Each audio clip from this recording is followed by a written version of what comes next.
Hi, this is Dick Taylor of the Pretty Things, and you're listening to Retrospectives with John Broughton on KC Radio 97.7 FM. Just for yourself personally, prior to the Pretty Things, it's well documented you were there for the formation of the Rolling Stones. Indeed, I was. Take us back to those early days going to school with Mick Jagger. Were you both driven to pursue music as a career? In actual fact, I don't think pursuing music was ever, as a career, was even a feasibility as far as we were concerned. You know, like we were going to school and Nick was doing his economics and stuff and what have you, you know. And when I left normal school at 16, at the school I was with Nick. I went to art school and thought, oh yeah, I'm going to be like a graphic designer. Mick went to the London School of Economics. Well, first of all, he went to the sixth form, but all the while we were still like having the idea of, having a band. But the idea of actually making money, well, come on, people don't make money out of music. Which I've proved over the years. No, not really. But anyway, so it was just a passion, and I think the first person who really saw the potential in him was my mum, because she used to sort of peek round the door of a rehearsing and say, it's really got something. And used to amuse her no end watching him dance about and everything. Yeah.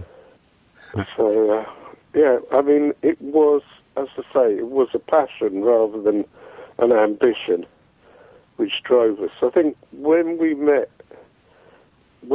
Brian, I think Brian really, wanted above all things to be, a musician, make a living out of music. And we kind of came round to the idea, maybe. Yeah. But we did it because we wanted to. Now, I'm sure it's probably driven you crazy over the years, the number of times you've been asked if you regret leaving the Rolling Stones. And I guess my standard answer is I only regret it because of the people who ask, do you regret it? No, I mean, it's the thing that the only time I ever think about it is when someone actually asks me the question.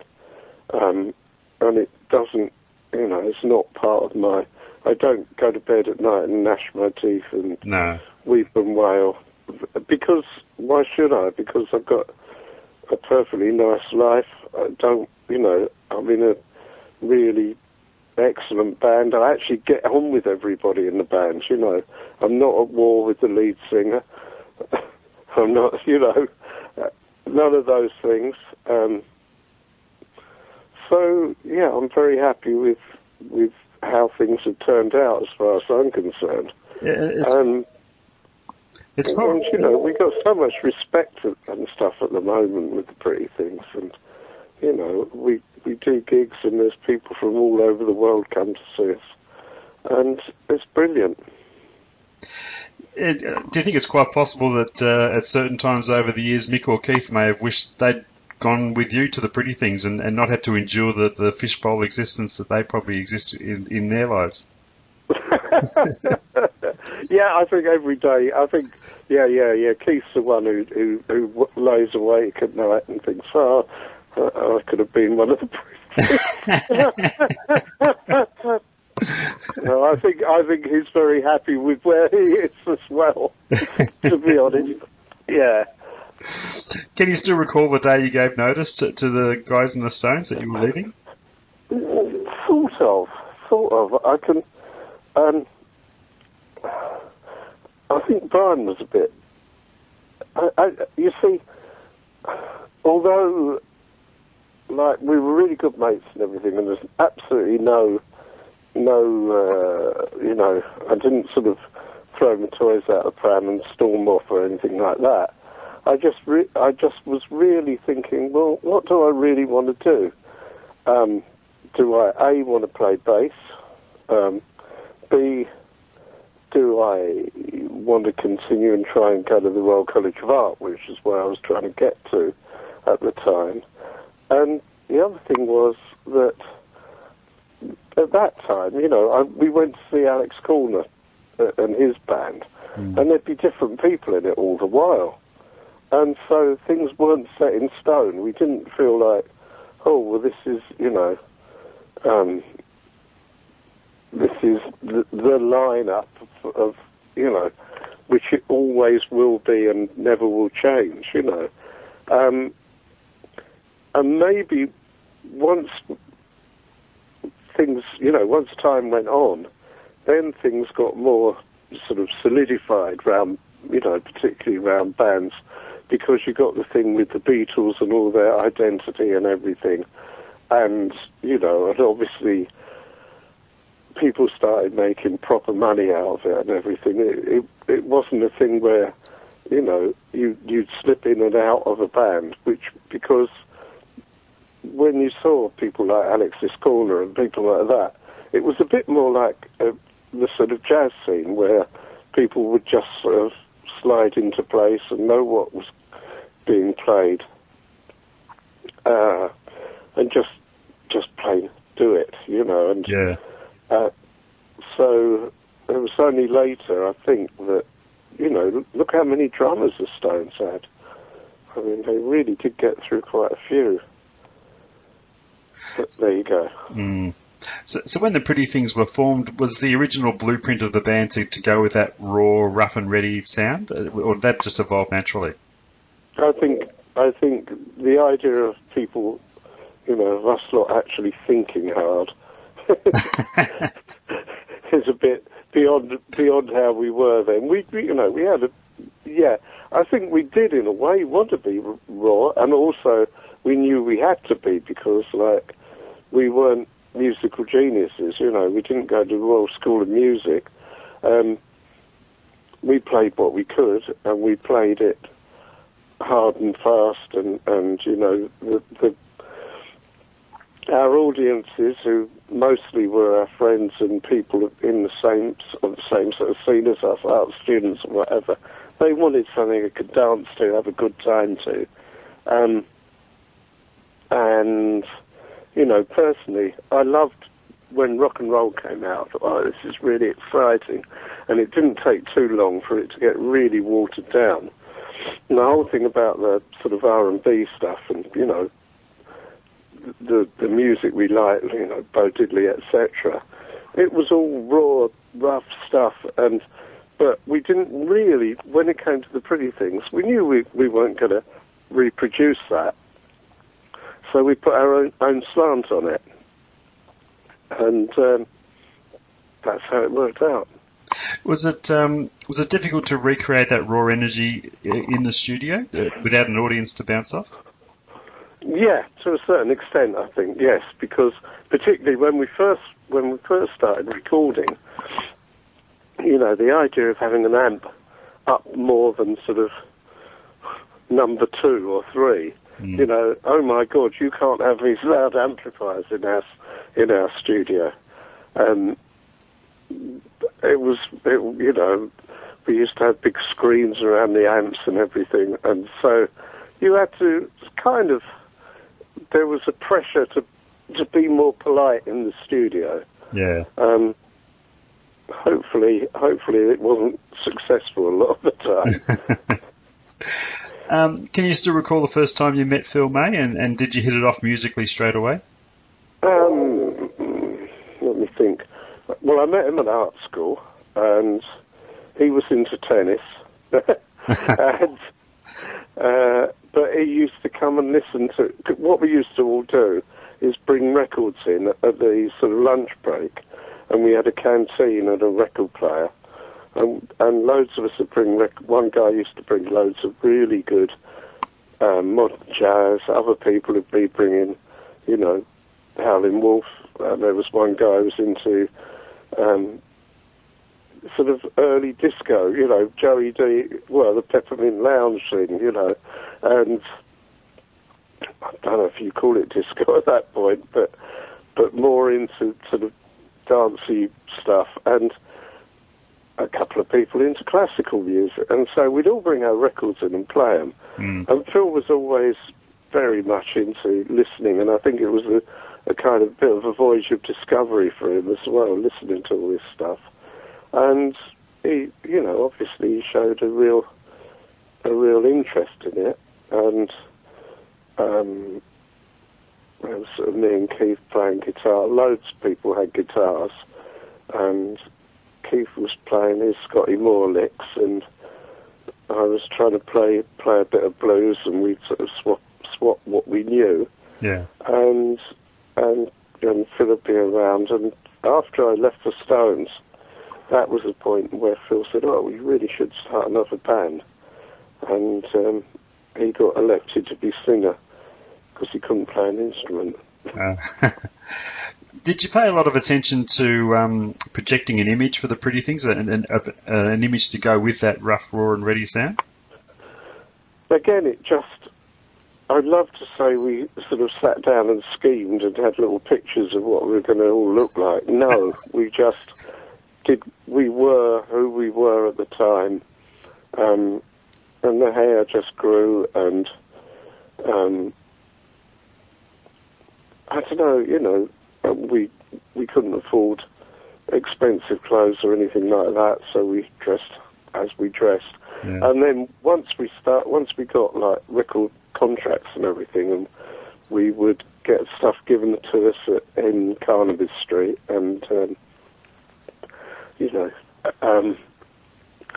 all that became part of our image, and it just kind of, again, it just developed.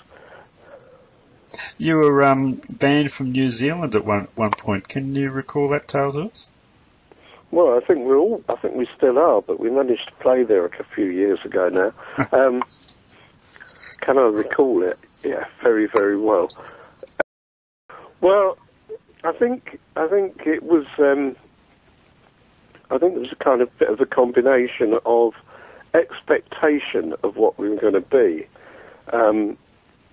Because quite a lot of the publicity was sort of like really bizarre. In fact, there was stuff like these guys make strong men faint, and I was supposedly had a pink beard because there was an article in the Sunday Times newspaper in the colour supplement about us in England, and we were just sort of sitting around joking with the reporter, and I had some pink clothes on. I had a pink shirt, I think, and pink something else, and I just sort of, just off the cuff, said, "Oh yeah, and pink beard, don't forget that." And he actually printed a pink something. I don't know, you know, you could obviously see I was joking. And Phil had a pair of like Cuban heel shoes, and again, this got kind of translated into these guys wear high heel shoes. And what were they expecting? People with pink beards, high heel shoes. So there was this expectation before we got there. And then our dear drummer, Viv, at the time, was in quite a strange place, drinking a lot, and it was always very eccentric anyway. And he kind of started playing on all this publicity and doing odd things, like he sort of sit outside our hotel with a dead crayfish in front of him, talking to like, you know, people who came up to him, and just generally being a bit outrageous, you know. And when it came, we were on with Eden Kane and Sandy Shaw, and there was actually a band from Australia who were the instigators of some of the stuff which went on, because we would all sort of mess about while the other acts were on. And Viv a couple of times went across the stage with a burning newspaper, and someone threw a bucket of water over him. And then it got published in the papers that we were trying to set fire to theatres. And so this sort of thing kind of just built up. And then they asked questions there was questions asked in the New Zealand Parliament. And they said they're never going to tread their shores again. So we got banned from New Zealand. Oh, goodness. But, yeah, it was good. We had a good time, though. Yeah, sounds like it. You've had a lot of lineup changes through the years in the band. I think I counted 26 at some point. God, is that all? Has that been unsettling for the band at any time, or has each change brought something new to the band that you've thrived on? Well, yeah, I mean, the good thing is we generally remained on very good terms with everybody who's sort of been and gone and come and gone. And it's been kind of a lot of times it's just evolved rather than us sort of sitting down and going, oh yeah, we need to change our lineup. Someone's left because of something or other that's happened in their life. Yeah. And it's always actually kind of brought something new. So it's kind of good in a way. I must say I'm really, really very happy with the lineup we've got at the moment, which I think is definitely what we will keep, the lineup we will have until we finally sort of hang up our guitars or whatever. If we can possibly help it anyway, unless someone decides to go off and do something else or whatever. But there's been very little, very, very few times have there been any great rows or anything like that for people to go. And it's just been happenstance, really, that people have moved on or gone to do other things, and we've got new people in. Like, for instance, John Sachs is now living probably about 20 miles away from you now. Oh, right. Yeah, our original bass player. Him and his wife decided to go and live in Australia. So that's how he left. Brian Pendleton, the original rhythm guitarist, disappeared off the face of the earth, and we never saw him for goodness knows about 30 years or something, which was a bit odd. Viv became very uncontrollable, and by mutual consent we parted company. Skip, our next drummer, I think Skip was next, or was Twink? No, Skip was next. And for some reason we left him in France, that's right. He decided to get married to a woman in France, which didn't last very long. Twink was all the while doing the Pink Fairies and the Fairies as well as us. And then Skip came back, the drummer. And when Brian Pendleton left and John Sachs left, well, particularly when John Sachs left, we then had a big change of line-up, which turned into the sort of band which became the sort of SF Sorrow band. And eventually I left, actually, in 1969, and the band had a few changes after me. And it just sort of, that's the way it all happened. It wasn't, as I say, there weren't great big rows or anything like that. No. Just, just things changed. Now, you did some recordings under the pseudonym of the Electric Banana at one stage. Yep. Some of that music being used in film. What was the story behind that and actually using that pseudonym?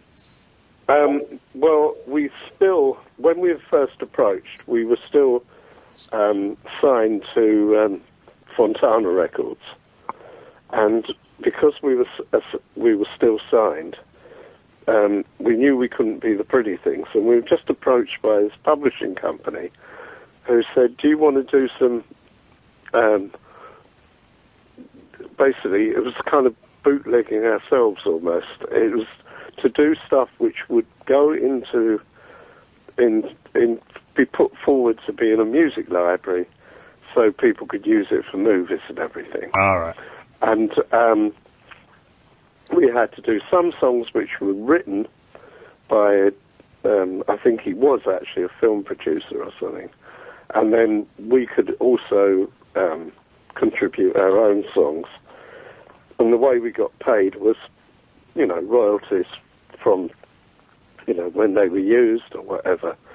And and so we did a couple of albums worth, and then from the same source we did a film. We did a film with Norman Wisdom, believe it or not, called What's Good for the Goose. And at that point we weren't actually contracted because we'd left Fontana, so we actually did, for that, I think we were called the Pretty Things.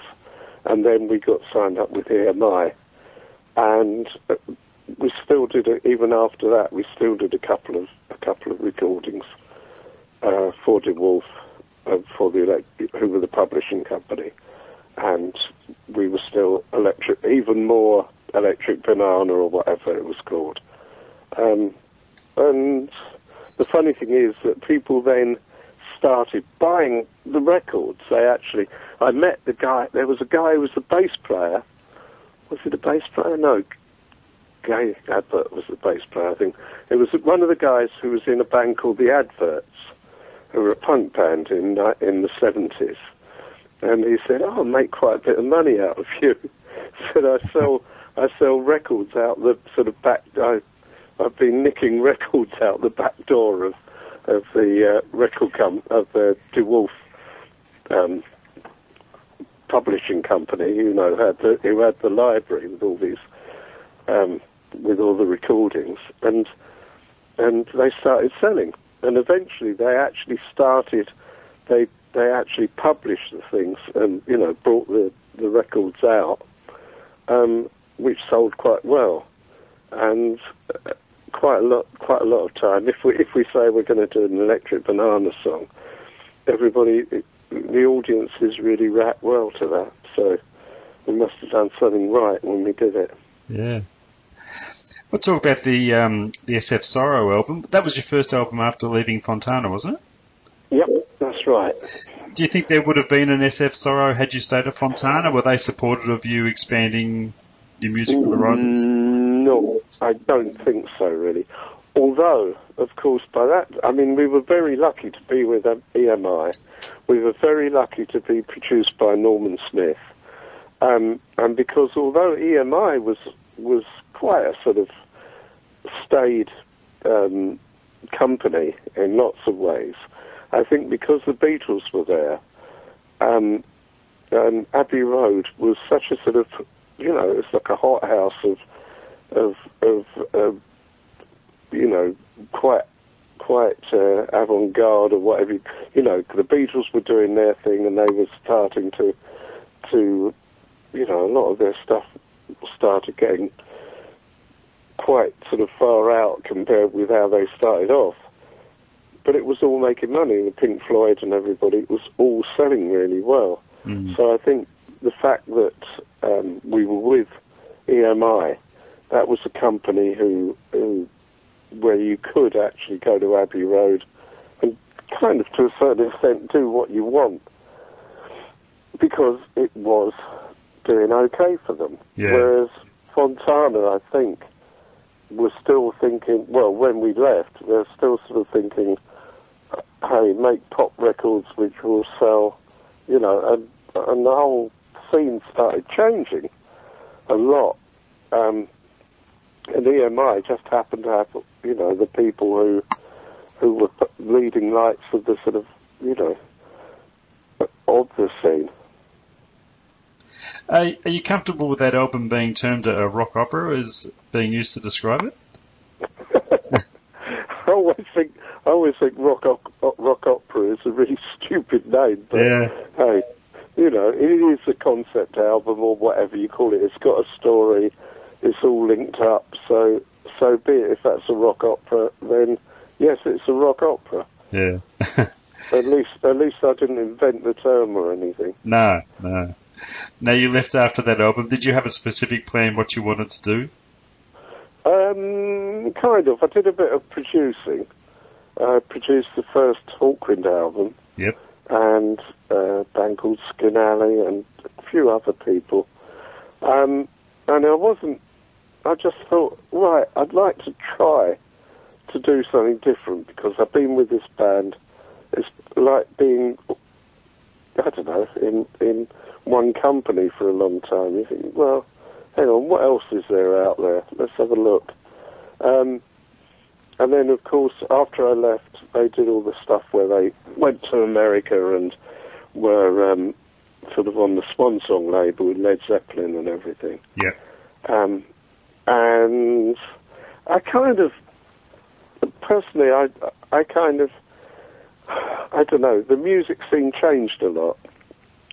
And I'm not sure I liked the way it became. I'm not saying I didn't like a lot of the music, but there seemed to be so much emphasis on, hey, you know, let's live this sort of luxury lifestyle and get, you know, huge advances from record companies.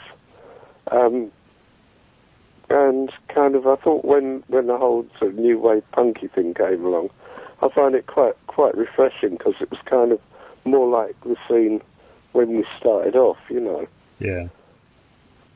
Did you remain a fan of the albums that the Pretty Things were making during those years you weren't there?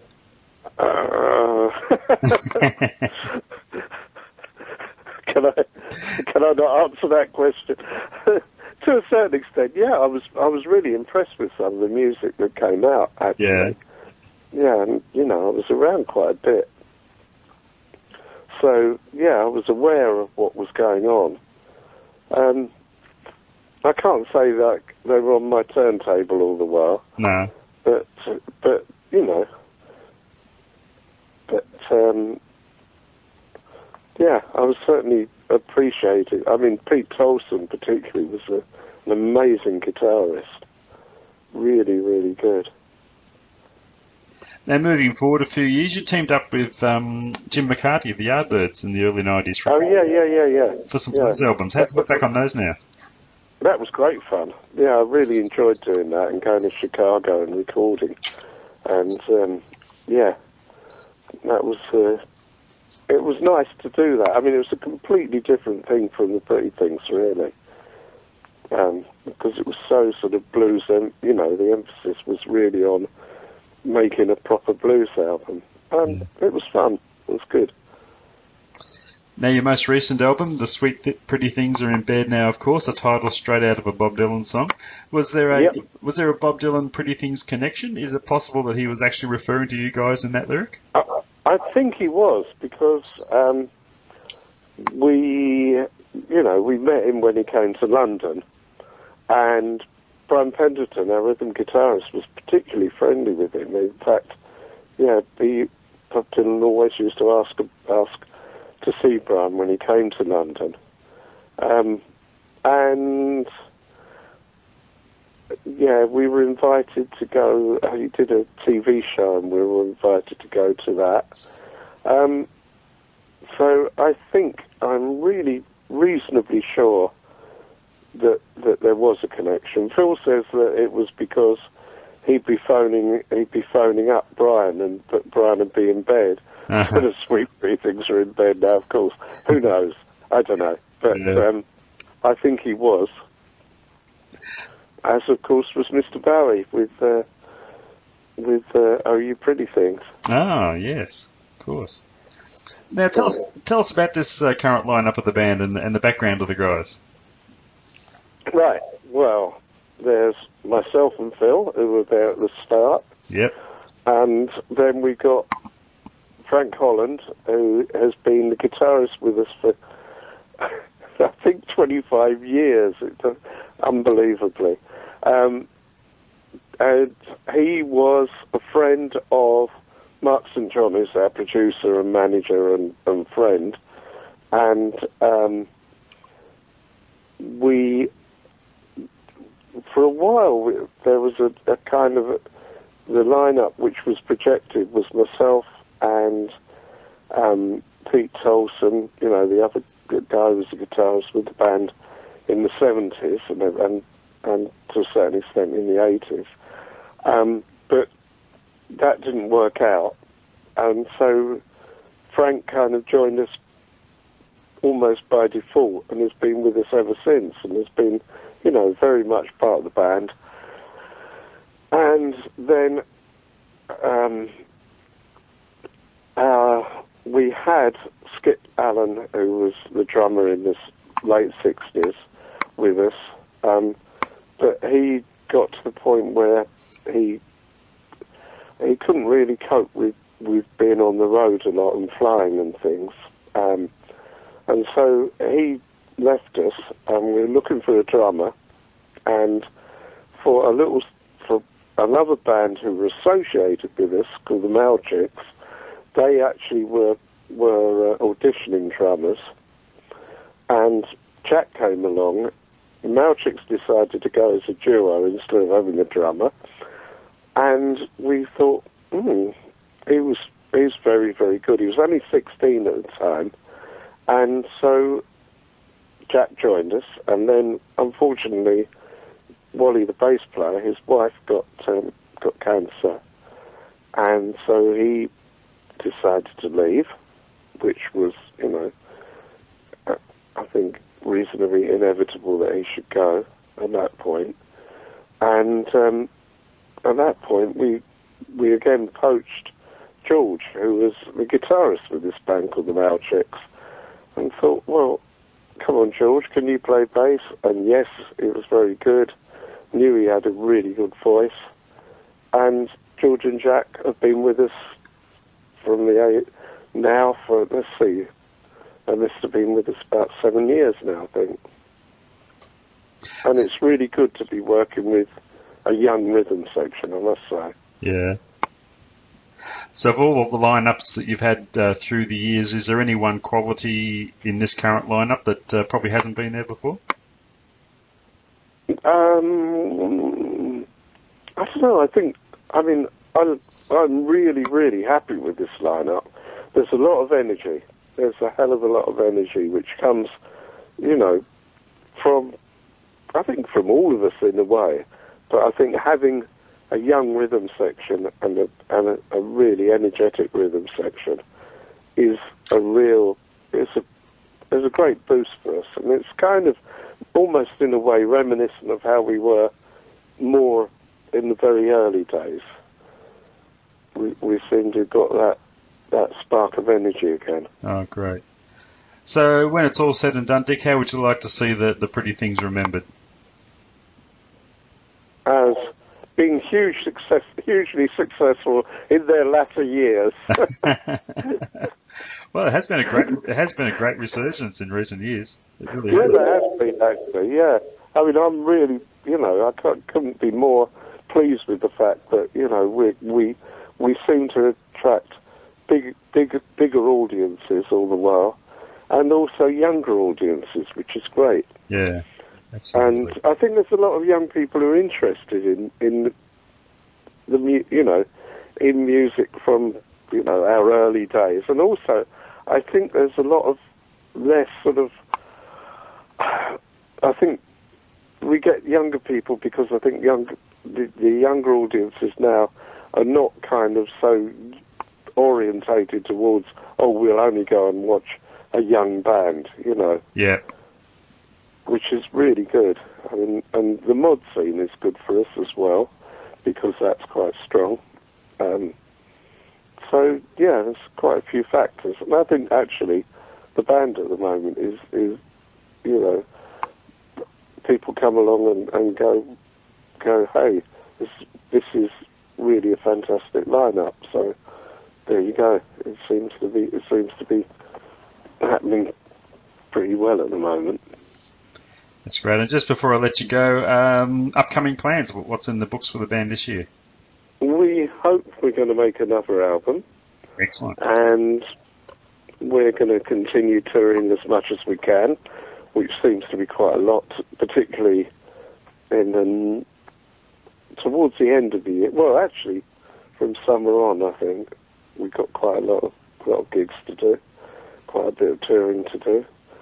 Hey, we should come back to Australia as well. Oh, that'd be great. It was fantastic to see you here after all these years, and hopefully you can squeeze us in again before you finally do hang up those guitars. Well, I certainly want to. I don't intend to hang them up Anytime soon. Anytime soon. No, definitely not. Not if I can help it. Oh, that's good news for all of us. Hey, Dick, thanks a lot. It's been fantastic catching up with you. Real treat. All right. Thank you. All right. And enjoy your thunderstorms. Seems to have tapered down a little bit now, so it's still raining, but the thunder's gone.